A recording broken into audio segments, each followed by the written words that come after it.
So normally at this point I introduce the speaker, but I am the speaker. So I have many good qualities. But one quality I don't particularly have is mindfulness. So it's been very good for me actually to reflect on this. I think I'm sort of offering you this from the perspective of someone who struggles a bit with mindfulness.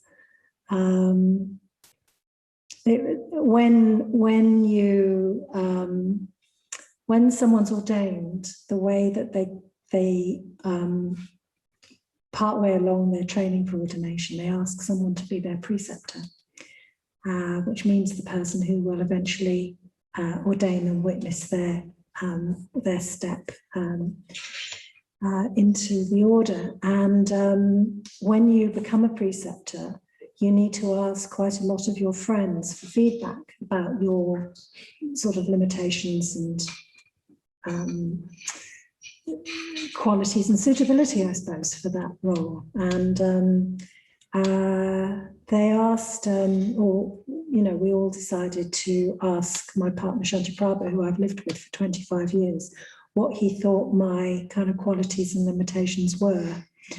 And he said, she's not very mindful. He said lots of other lovely things, but the one bit of kind of, I suppose, critical feedback was she's not very mindful. And he would know, since he's been living with me for 25 years.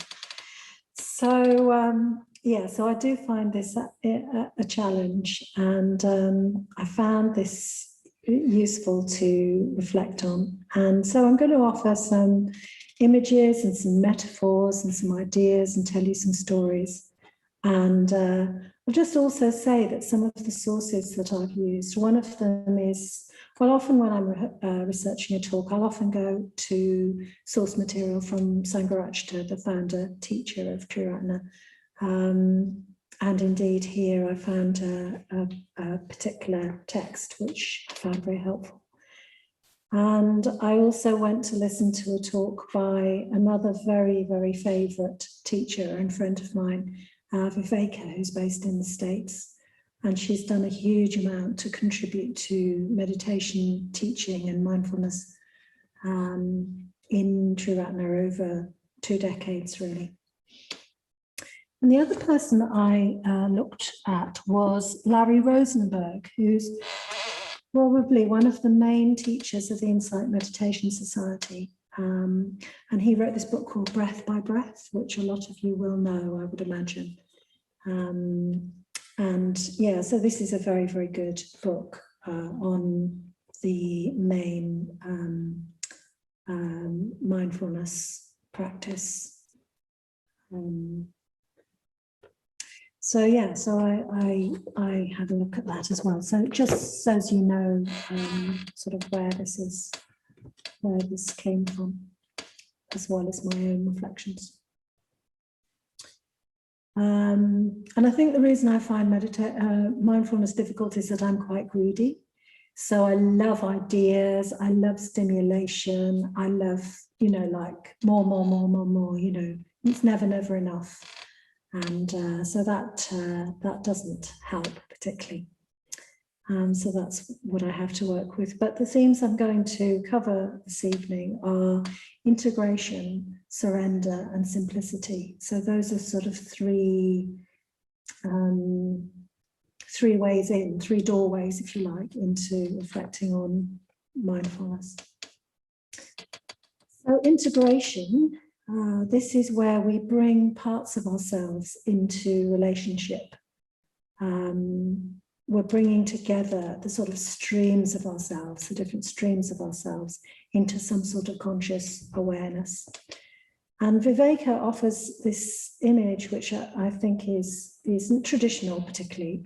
I think this is an image that came to her of the opposite of mindfulness, unmindfulness being a bit like a stream that's all kind of got clogged up and choked up with silt and weeds and so on, and it's sort of like it's slowed it down and it's become kind of sludgy. So it's kind of circling back in itself, and it's got sort of little stagnant pools where it's sort of not moving.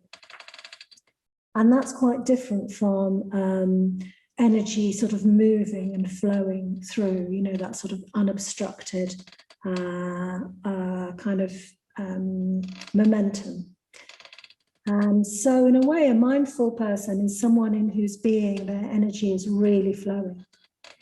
There isn't much resistance. In fact, I once had a conversation with Viveka about this, and she says she doesn't really do resistance.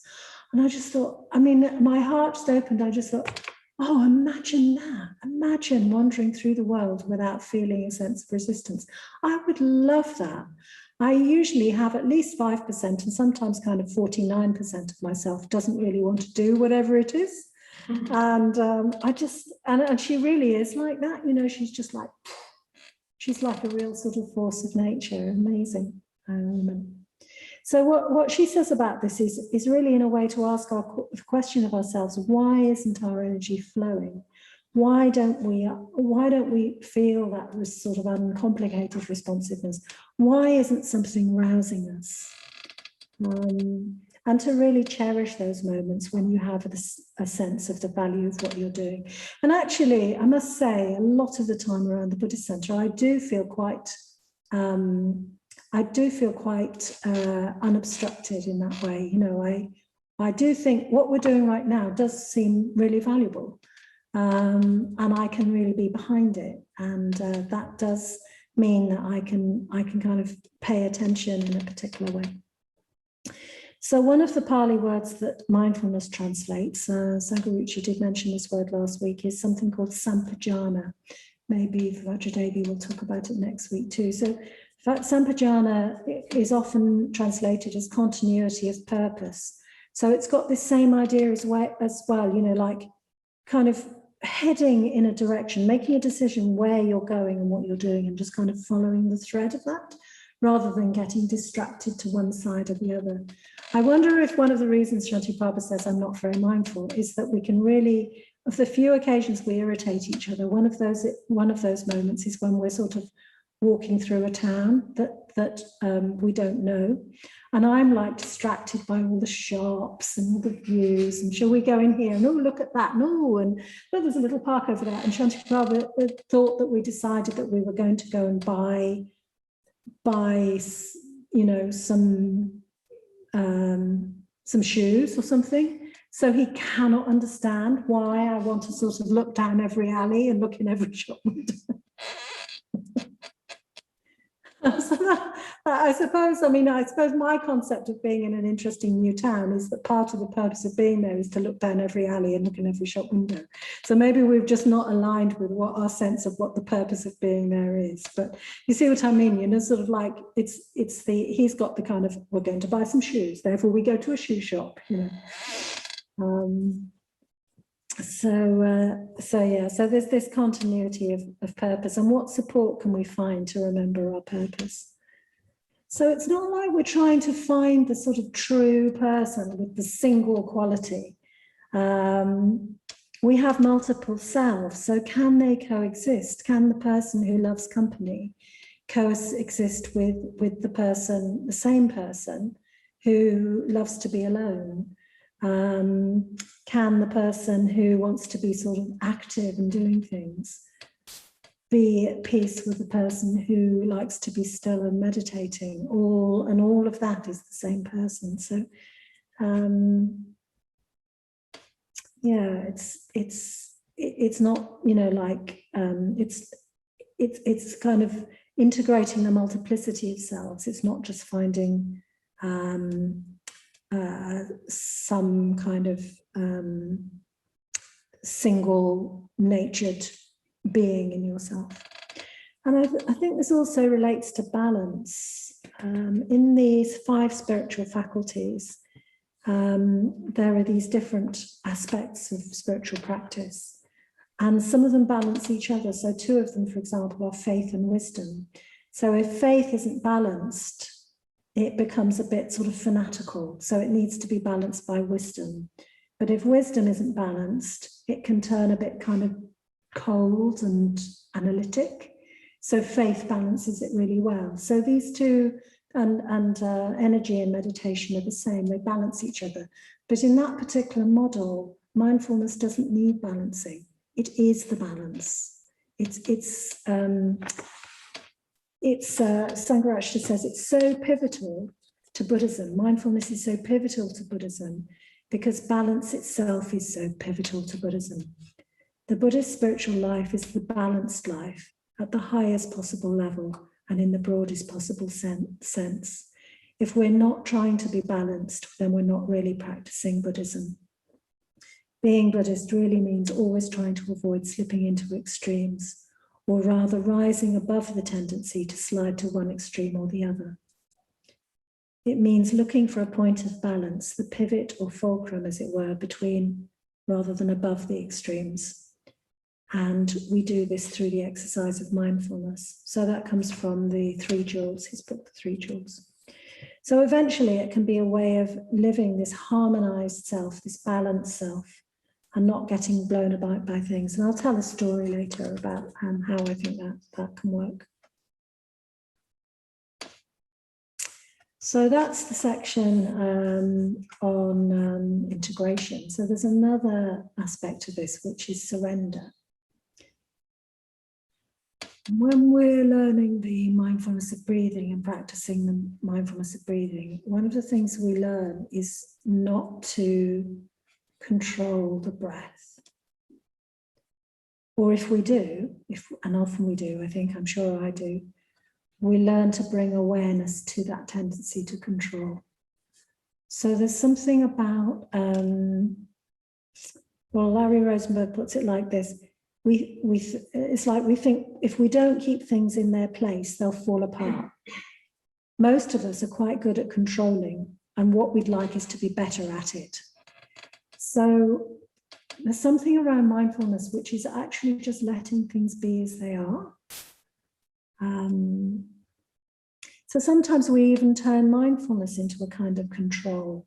You know, you must pick out every aspect of experience. Oh, I'm feeling this. Oh, I'm feeling that. Oh, I'm hearing that. And become very sort of tense and concentrated and sort of on edge in a way. And it's very common for people learning meditation, mindfulness for the first time to sort of just become a bit sort of anxious about picking up on all the different sort of sensations and sounds and so on. Just gives you a headache after a while. Recently I was at Buddhist Festival with a friend of mine who, he's 30 now. I first went to a Buddha Field event with him when he was 9. I went to a family-friendly event, and I don't have children, as most of you know, so I thought that to go to a family-friendly retreat, I should have a child. So I borrowed my friend's child, and he was very willing. And we went to this event, and he was 9, and he spent the whole time balancing around on stilts, wearing sort of like circus outfit, you know, because Butterfield's a bit like that. Had a fantastic time. And anyway, we went again to something else when he was about 10, and then we've not done anything like that together. And then now he's 30, we went to this festival together, and he went off to the meditation tent to learn to meditate. And when he came back, he said, oh, they said something very interesting about mindfulness. They said, it's not like concentrating in terms of trying to figure out a puzzle. It's more like listening to music you really love. I thought, oh, that's brilliant. You know, that's a really brilliant way of talking about the kind of attention which has heart and kind of intimacy about it, rather than the sort of puzzle-solving mind, which is also highly concentrated, but in a bit of an alienated way, or in a kind of slightly overly vigilant kind of way.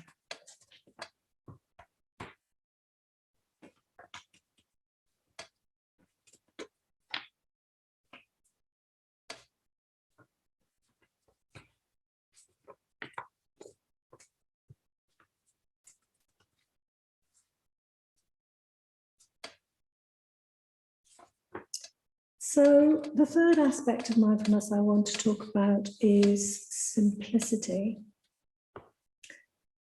And so for this, I thought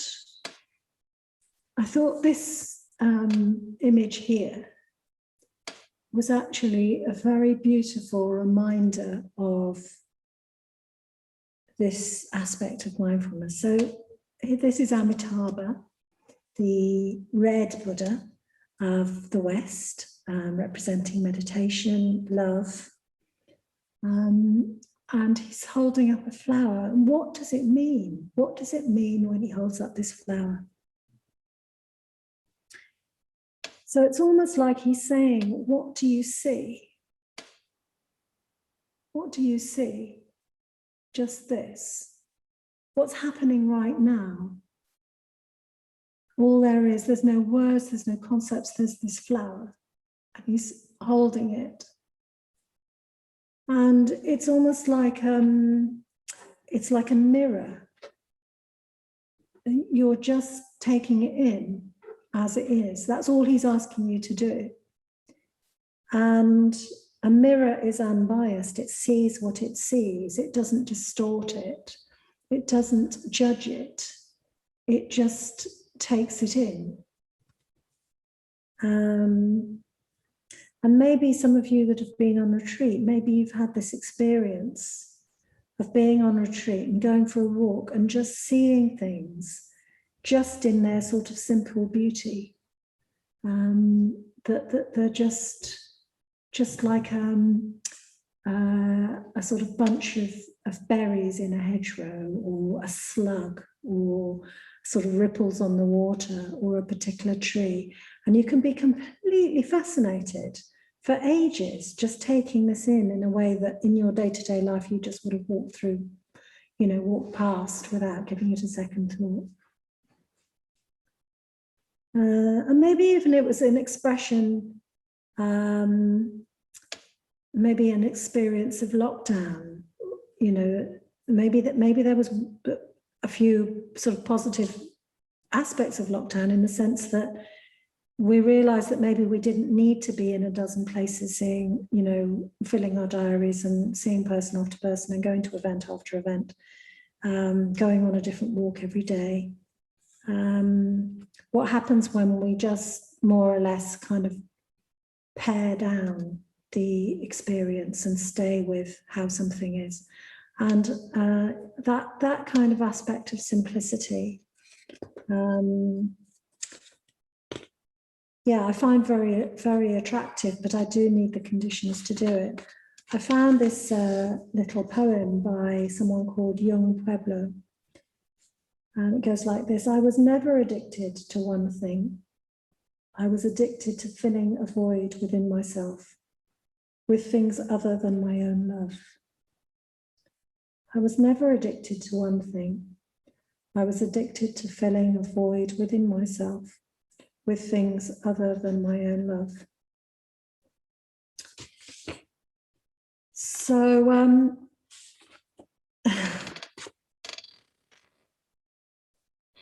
when I was researching this talk, and this is a confession, it's more of an admission, I think, really. I had to laugh at myself because I got Larry Yang's book out of the library, and I was in the library here reading the book, and then I decided that I needed to have something to eat, maybe before a Sangha night or something.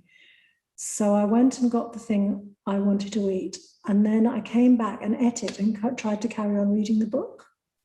And this wasn't very easy because I sort of needed two hands I was in one of the chairs in the library, and I needed one hand for the fork, the other hand for the plate, and then there wasn't another hand for the book.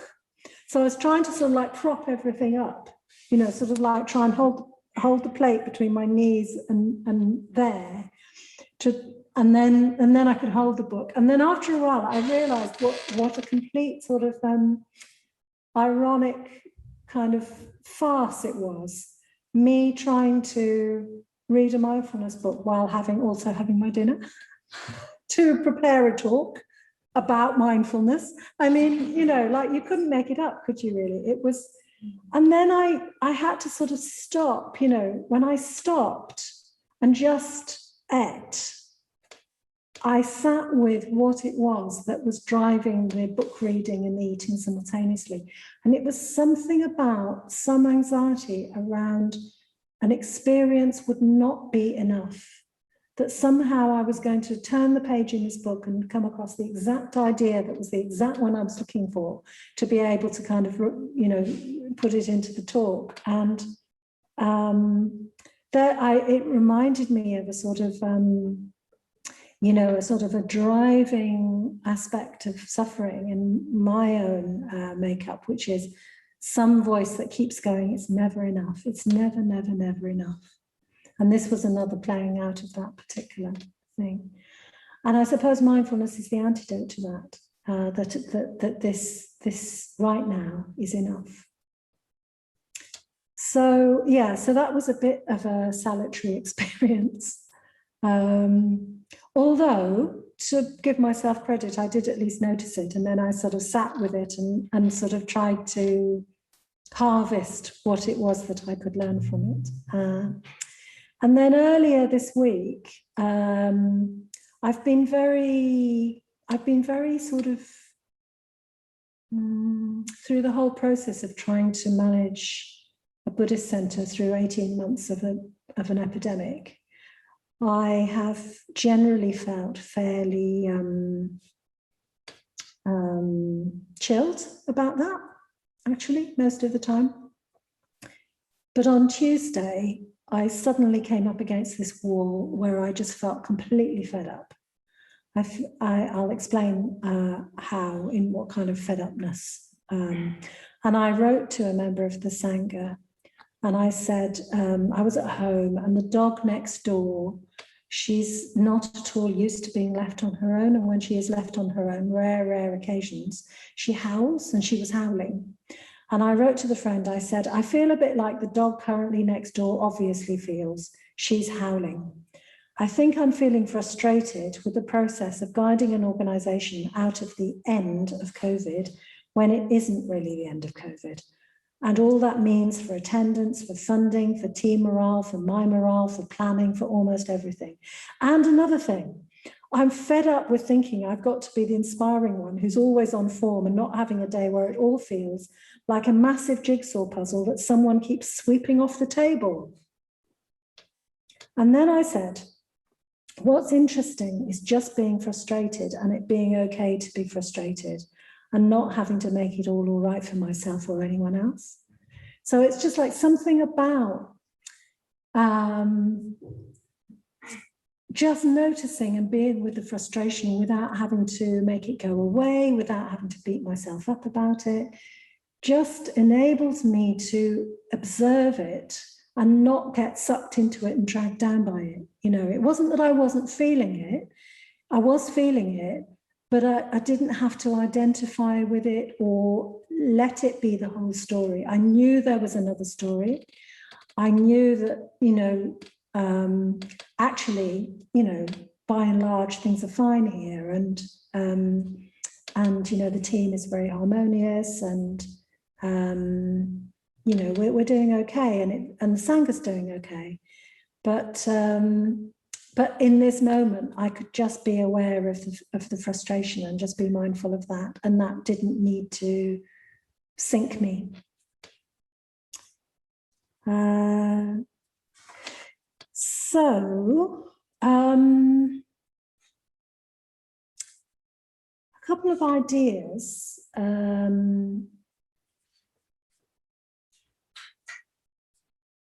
In relation to this thing about integration. So these three themes: integration, surrender, and simplicity.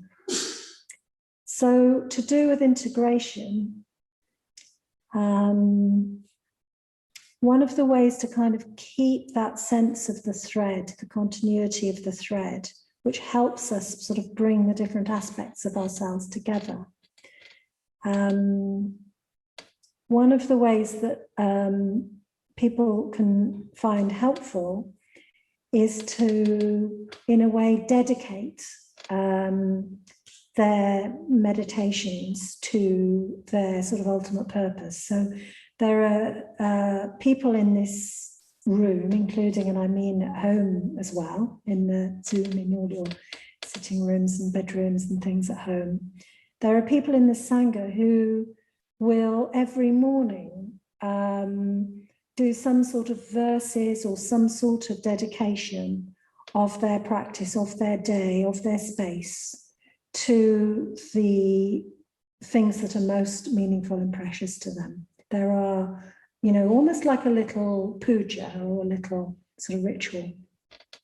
And that's a really great thing to do, because it kind of aligns that moment, that kind of day, that space with your most important orientation. And another thing people do is to put like little verses round the house, or put a little phrase or a poem, a short poem, or an extract of something on the screensaver of their computer. So you've got these little reminders of what your sort of direction is. And another way of doing that is to chant mantras, actually. And in a couple of weeks, I'm going to do a whole evening on mantras. And we'll do some chanting, and I'll say more about what the role of mantras are. It'll be our sort of full moon ritual session. Rather than do a full puja, we'll do the whole evening on mantras. But I know that before Visarada was the centre manager here, Kemadana was the centre manager. Some of you will remember Kemadana.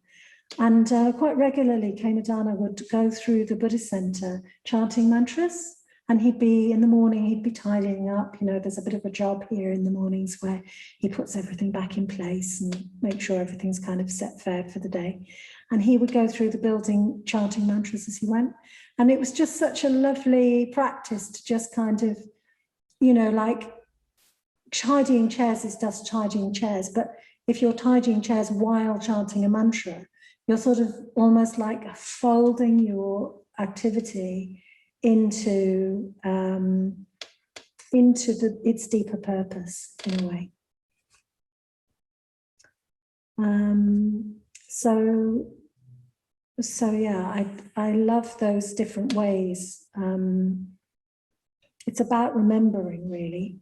This is why sati, another word that's often used, mindfulness is translated from the word sati to that means remembering. Remembering is the key thing. So yeah, so there's an integration idea. And then there's a surrendering idea. And Larry Rosenberg calls this the attitude of gaining, as in the opposite, you know, gaining versus losing sort of thing. And this is what he says. We take a simple instruction, in this case, about meditation, and create a drama of success and failure around it. We are succeeding with the breath. We're not succeeding with the breath. We're succeeding with staying with the breath or not. Actually, the whole process is meditation. Being with the breathing, drifting away, noticing that we've drifted away, gently coming back. And then he talks about going beyond the whole mentality of success and failure, to understand that our lives are a series of alternations between various states. So this whole thing about, I love that phrase, you know, creating a drama of success and failure. You know, you can see that when you're teaching newcomers, particularly, you know, am I doing it right? Am I doing it right? Oh, I've gone off the breath, I've gone off the breath. And it's like, no, it's all just being with it. Then you're not with it. Then you notice, then you are with it. Then you not with it, you know, and it just goes like that. And sort of surrendering to that rhythm rather than trying to control it into some kind of being good at it or being successful at it or something. So I really like that, the kind of, it's troubling, that word, sort of success or gaining. I found that very helpful. And then finally, simplification. What can you say about simplification? I just tried myself to just try and remember to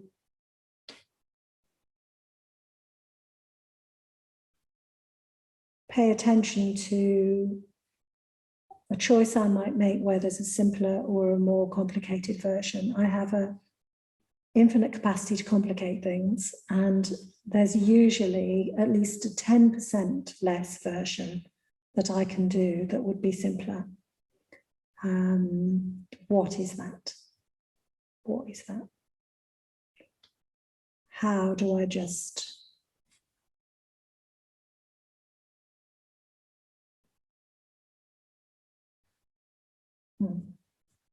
how do I just dial down the complexity?